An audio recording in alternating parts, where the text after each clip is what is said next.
Welcome to the lunchtime broadcast where we highlight the news making waves ranging from current affairs, community stories, sports and economic news. Here are the news headlines. Walvis Bay taxi drivers protest high traffic fines. Namibia Seamen and Allied Workers Union aggrieved members protest in front of Fisheries Ministry, and Prophet Jackson Babi set to stand trial again. I am Diana Master and this is NMH at 1. Midday news update coming right up.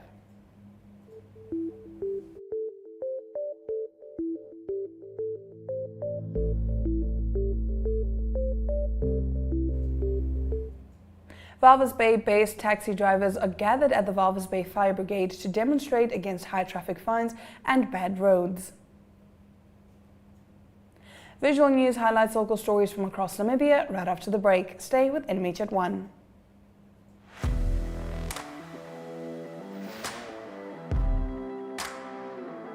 Hello and welcome to today's Sports Rep Show. I am your host, Jackson Babi.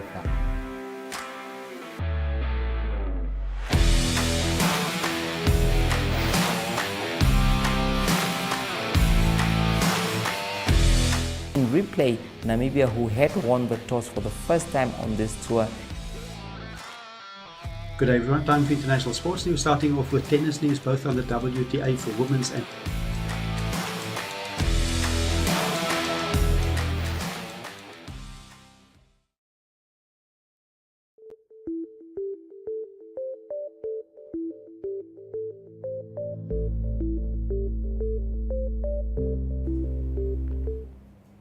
Getting into today's visual news clips, the Namibia Seamen and Allied Workers Union, affiliated to the Trade Union Congress of Namibia, led its aggrieved members, specifically ex-employees of Submergy and NAMSOLV, to the head offices of the Ministry of Fisheries and Marine Resources today.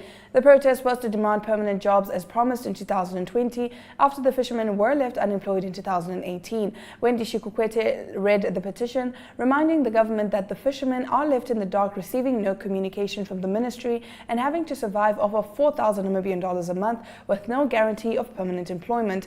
Acting Executive Director in the ministry, Werishua Kawaria, told them that outstanding quotas amounting to 1,500 metric tons of hake will be awarded to the companies where the workers have been placed for employment by shore recruitment, with 1,100 metric tons to be availed today, and that new employment contracts could be expected within weeks. Ogeto Craig was there.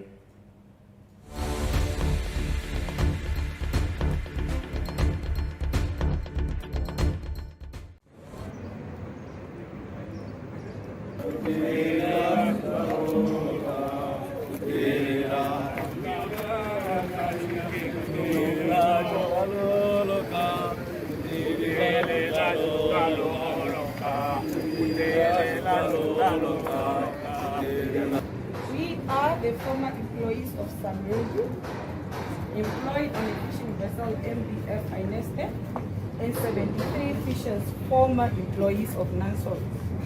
We are not happy the way the Minister of Fisheries and Marine Resources is handling the matter, in which they are employed by the shore recruit. We lost our employment in 2018, and the arrangement was made in December 2020 by His Honorable Minister Albert Kawana. At the time, when he was a Minister of Fisheries and Marine Resources, to be employed by shore recruit. Since then, we have been receiving 4,000 Namibian dollars. What makes us unhappy is that all other workers employed by shore recruit were employed on a permanent basis. However, we do not have any contract of employment, and there is no sign that we will receive permanent contract. My name is Werishua Kawaria, and today I'm the acting executive director. The money that the ministry owes to the companies that has already paid you over the past 2 or 3 years, the quota for that will be released today. And the employment contracts that has to be signed between yourselves and the different companies will be done as soon as the employment contracts are signed between the minister and the individual companies. And I don't think that will be much further than maybe another week.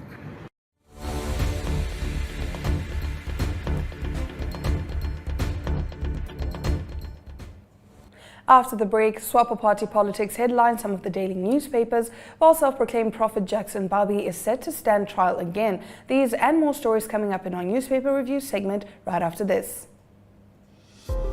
Neo Paints has established a 67-year Namibian legacy, creating personalized paint solutions that blend quality and innovation for the Namibian people. We pride ourselves in being a 100% Namibian-owned company, investing in our country and our people by employing and empowering true Namibians. With every brushstroke, Neo Paints commits to our quality guarantee and always delivering a coat of excellence. At Neo Paints, we always stay true to our country. We are as Namibian as you.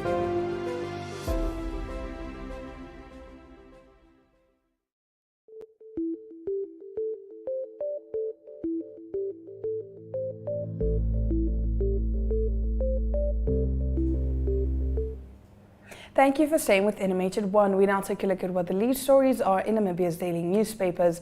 Starting us off on the Namibian Sun front page, former SWAPO Secretary General Pendukeni Ivulaithana said the party must firmly back the Central Committee's stance for Netumbo Nandi-Ndaitwah to be the sole candidate for the party president position, but hastened to add that pushing the Extraordinary Congress to 2025 is unconstitutional. During a Central Committee meeting last Saturday, Ivulaithana moved that Nandi-Ndaitwah should be the only candidate for SWAPO's top spot, a stance first made at the Politburo meeting a week earlier and which enjoyed strong backing from the party's founding president, Sam Nujoma. Banning contestation against Nandi-Ndaitwah is supposedly meant to avoid divisive contestation in the party ahead of the 2024 general elections, but the constitutionality of this move has been questioned.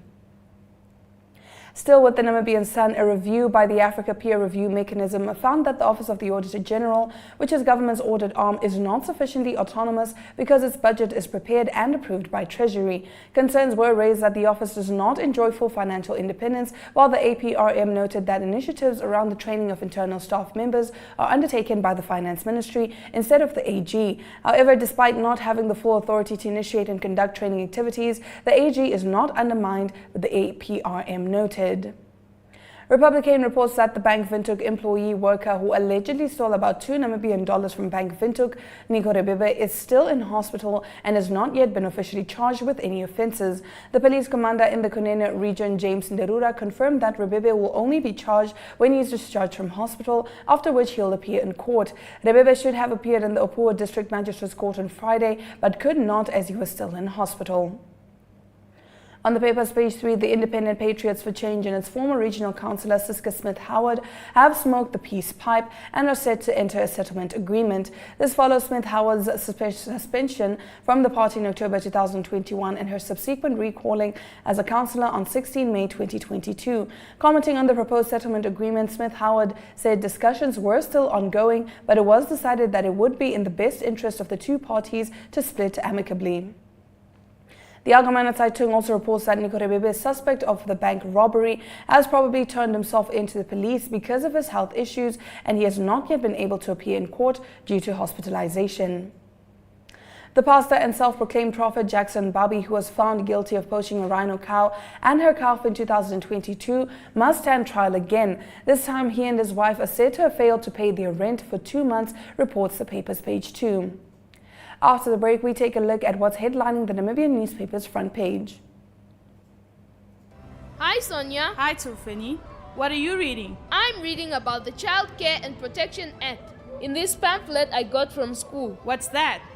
It is Namibia's main law for the children and the issues affecting them. The act classifies here that a child is anyone under the age of 18 years. Check out some of the rights meant to protect you. For more information, contact the Children's Advocate. For more information, contact the Children's Advocate Namibia in the Office of the Ombudsman on 061 20 73 111. Send us an SMS on 20401. SMS costs 40 cents. You can also send us a message via our Facebook page. Remember, the services of the Children's Advocate are free of charge.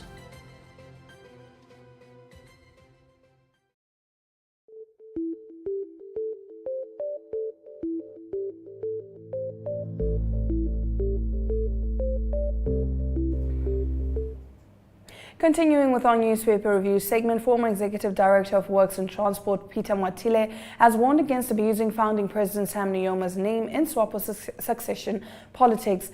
Nuyoma cannot endorse decisions violating the party's constitution, he has said. A speech read by Prime Minister Sarah Amadila on behalf of Nuyoma at SWAPO Central Committee meeting on Saturday endorsed Vice President Netumbo Nandi-Ndaitwah as the ruling party's sole presidential candidate in this year's elections.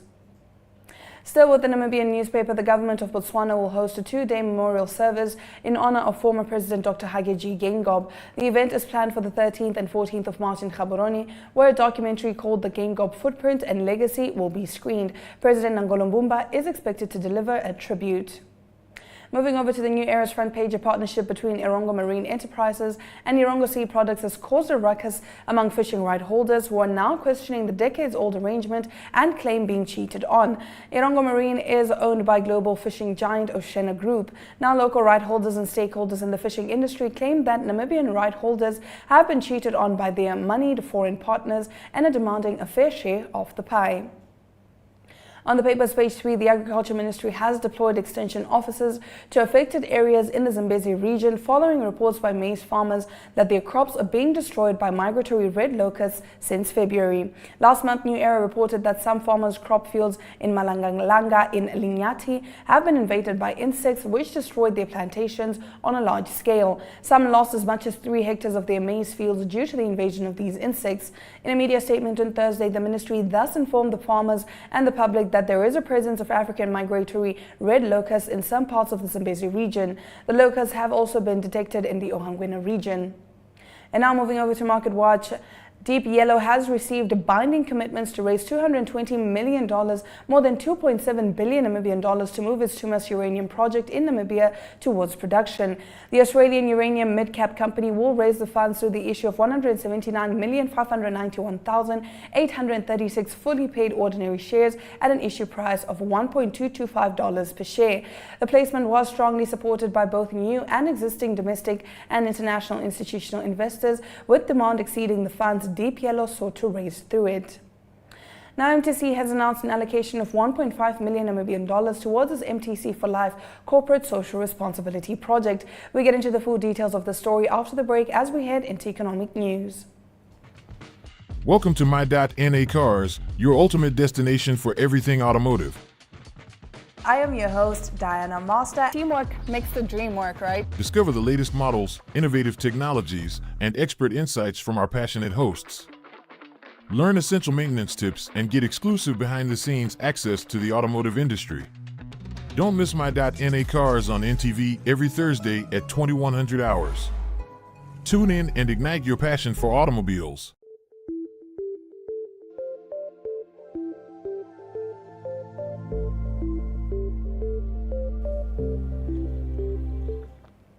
In today's economic news, MTC has announced an allocation of 1.5 million Namibian dollars towards its MTC for Life project. This is the second undertaking of MTC for Life, an MTC corporate social investment initiative. The project is aimed at training aspiring and existing young entrepreneurs across various trades in the small and medium enterprise sector. Launched in 2022, the socio-economic project will provide training and upscaling programs to 40 young Namibians between the ages of 18 and 35 to gain practical and entrepreneurial skills in the following 8 trades: nail artistry, brick manufacturing, animation, hairdressing, catering, sewing, baking and barbering respectively, MTC stated. This year the project has adopted a targeted approach focusing only on 5 regions, namely Otjozondjupa, Kunene, Omusati, Kavango East and Kavango West. The applicants must be from these regions. MTC spokesperson Erasmus Nakundi explained that a post-training assessment conducted in partnership with SME Compete has revealed that MTC will need to use a more targeted approach to effectively streamline resources for a more impactful outcome.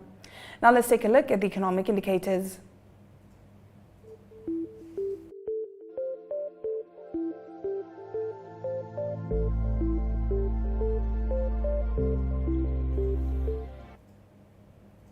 The Namibian dollar trades at 23.75 against the British pound, 20.33 against the euro, 18 Namibian dollars and 60 cents buys you 1 US dollar, while 2 Namibian dollars and 59 cents buys you 1 Chinese yuan. First Rand Namibia Limited stocks took a dip of 0.50%, while Letsego Holdings and Namibia Breweries Limited stocks took upturns of 2.50 and 0.03% respectively. Local index closed on an upturn of 0.12%, while overall index closed on a downturn of 0.05%. All commodities are down save for Brent crude oil, which took an upturn of 0.34%, now trading at $83.18 per barrel.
We now expand beyond Namibia's borders to give you the latest news from the African continent here on NMH at 1.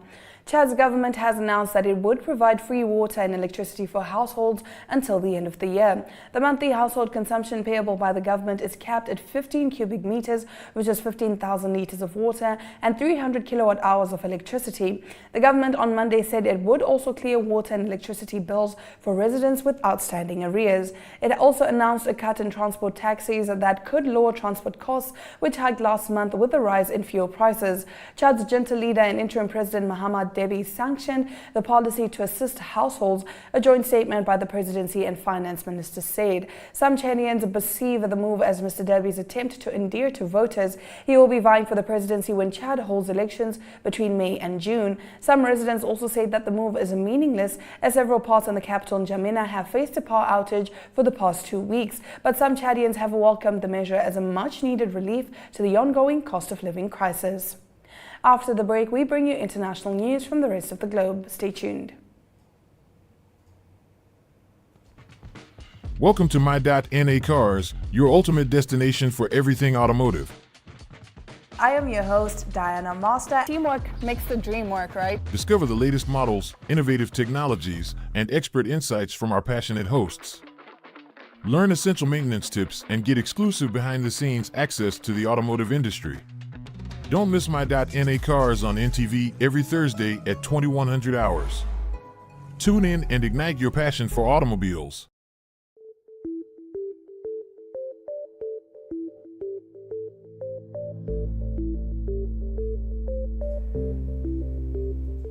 Heading into our international news, pressure is building on authorities in Italy to close the notorious Ponte Galeria migration detention center near Rome, where a 19-year-old Guinean allegedly hanged himself last month.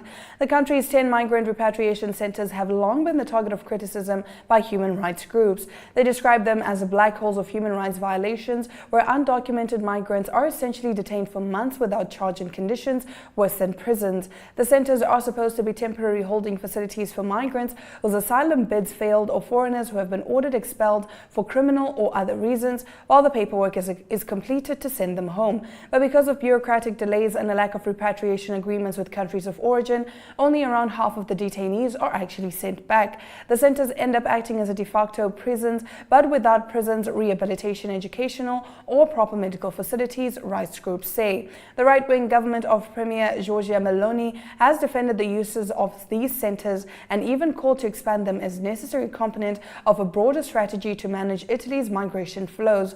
On Friday, the Radicali Roma, an association affiliated with the Italian Radical Party, stated an online petition calling on centre-left Mayor Roberto Gualtieri to close the Ponte Galeria Centre. It cites repeated episodes of violence, suicide and protests by desperate detainees. Last month, the body of Osman Silla was found in the centre after he apparently hanged himself. He had been ordered expelled from the country, but Italy has no repatriation agreement agreement with his native country, Guinea. After his body was discovered, detainees set mattresses on fire and threw objects at law enforcement personnel, resulting in 14 arrests. Moving right along, Haiti faces escalating turmoil as criminal gangs tighten their grip on Port-au-Prince, controlling up to 90% of the capital.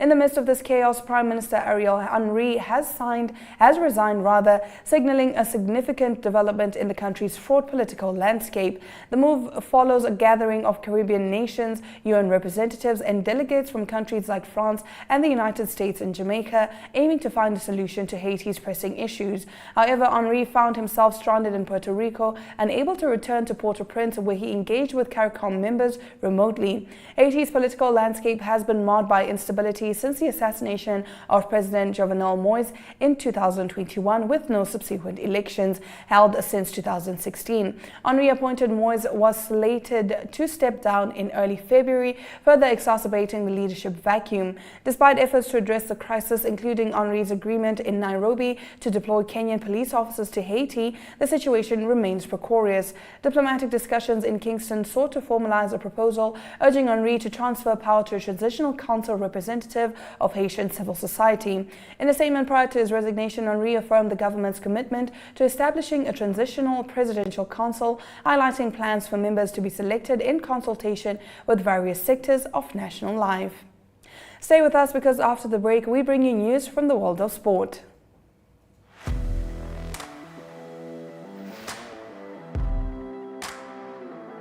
Hello and welcome to today's Sports Rep Show. I am your host, Jesse Jackson Babi.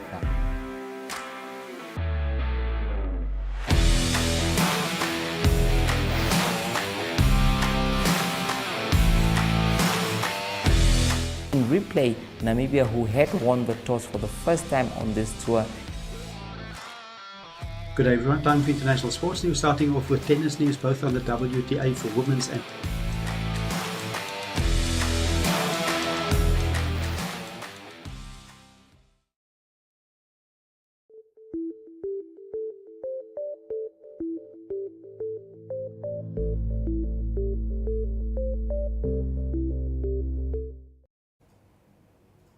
Starting off with our local sports stories, the race for the title of the Deb Marine Namibia Football Premier League continues to take twists and turns, with African Stars regaining the top spot after Sunday's matches. At the bottom of the standings, things are equally tense as the relegation-threatened teams have suddenly begun to add some points. Reigning title holders African Stars beat Gelino Sporting 2-0 on Saturday before beating Okakarara Young Warriors 2-1 on Sunday. Stars coach Ronnie Canalelo was reluctant to allow complacency despite the team's dominance in both matches played at Okahanja. Ongos FC, who were on top for the past 2 weekends, dropped to a second place after a less than productive weekend. The FNB Schools Mountain Biking League for 2024 kicked off last weekend at Roots Gymnasium Private School in Stampriet. Riders from across the country converged to test their mettle on Stampriet's challenging trails in hopes of clinching the coveted trophies and medals, while boosting their individual standings on the leaderboard as well as for their school. In the under-18 boys category was undisputed Prince Sibomana, who clocked an impressive time of 20 minutes and 37 seconds in the final and third lap. The girls under 18 category saw Angela Kamati dominate with a time of 20 minutes and 37 seconds. And in an impressive display of skill and passion for e-football, the first set of the Namibia National Esports qualifiers concluded in Windhoek last weekend. The esports competition, organized by the Namibian Electronic Sports Association and held at the MTC Innovation Center in the Namibia University of Science and Technology's HTTPS building, witnessed intense competition among seasoned e-football athletes vying for top honors. Right after this, we bring you international sports news.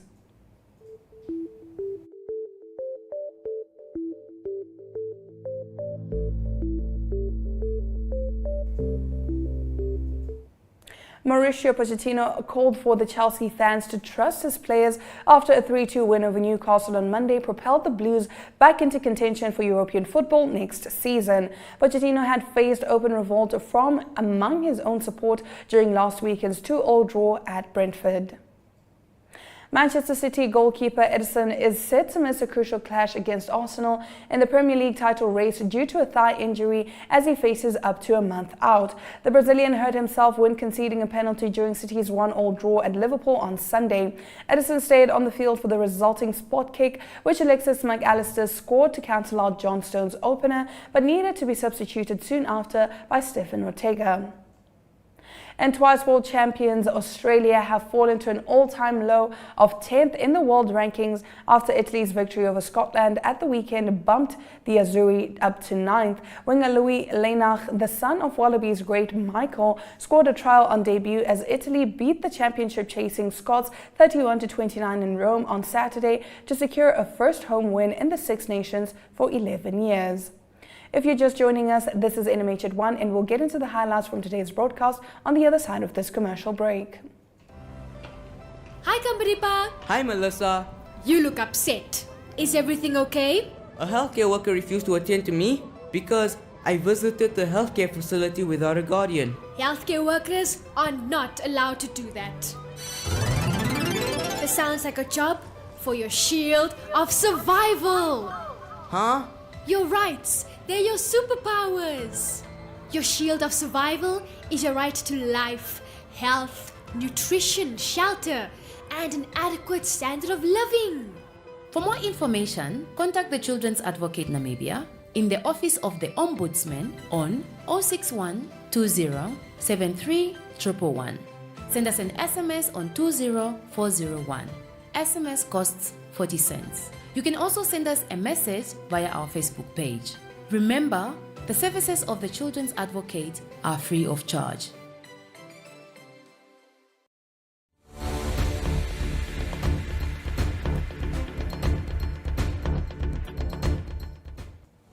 You're still with NMH at 1, and for those of you that are just joining us, here are the news highlights from today's broadcast.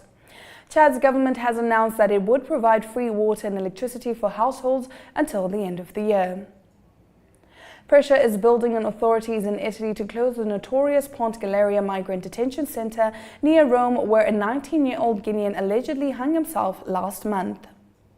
And in local sports, the race for the title of the Deb Marine Namibia Football Premier League continues to take twists and turns, with African stars regaining the top spot after Sunday's matches. Remember, NMH at 1 streams live every weekday at 1 p.m, sharing the latest news in Namibia and beyond. From all of us here in studio, we do wish you a lovely Tuesday ahead.